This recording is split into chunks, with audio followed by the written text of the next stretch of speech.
Hello everyone, সবাই কেমন আছেন? আলহামদুলিল্লাহ, আমিও ভালো আছি। আজকে এরকম একটা জায়গায় আসছি যেখানে প্রায় 3.5 বছরের স্মৃতি জমা আছে। এখানে প্রায় 3.5 বছর কিন্তু এই জায়গায় আমি কর্মরত ছিলাম। আপনারা দেখতে পাচ্ছেন লৌহজং থানা, এই থানাটায় কিন্তু 3.5 বছর আমি ছিলাম। আর এই সেই যে একটা প্রকৃতি, এই সুন্দর প্রকৃতিটা কিন্তু সবসময় উপলব্ধি করতাম। আমার রুমটা কিন্তু নিচতলায় ছিল।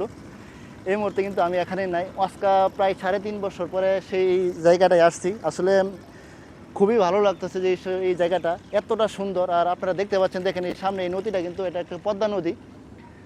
এই পদ্মা নদীর এই মধ্যে কিন্তু অনেক বড় একটা চর ছিল। আমি যখন ছিলাম ওই নদীতে কিন্তু প্রচুর বড় একটা চর ছিল। সেই চরে কিন্তু একটা বড় রিসোর্ট ছিল, অনেক অনেক জায়গা ছিল। কিন্তু চরটা পার হইতে কিন্তু অনেক সময় লাগতো। কিন্তু এই মুহূর্তে কিন্তু আপনারা দেখতে পাচ্ছেন, দেখেন এই নদীর মধ্যে পুরো এই নদী, শুধু সব নদী দেখা যাচ্ছে। এখানে কিন্তু এই মুহূর্তে কোনো চর নাই, মাটি নাই, পুরাই নদী। এটা কিন্তু পদ্মা নদী, বিশাল বড় নদী। আর আপনারা দেখতে পাচ্ছেন, দেখেন এখান থেকে কিন্তু ওই যে পদ্মা সেতু, ওই পদ্মা সেতুটা কিন্তু দেখা যাচ্ছে। আসলে কি বলবো, আজকে 3.5 বছর পরে এই জায়গায় আসা আসলে খুবই ভালো লাগতেছে। আর আপনারাও একটু ভিউটা দেখেন, কেমন লাগতেছে অবশ্যই একটু কমেন্টে জানিয়ে দিবেন। ধন্যবাদ সবাইকে।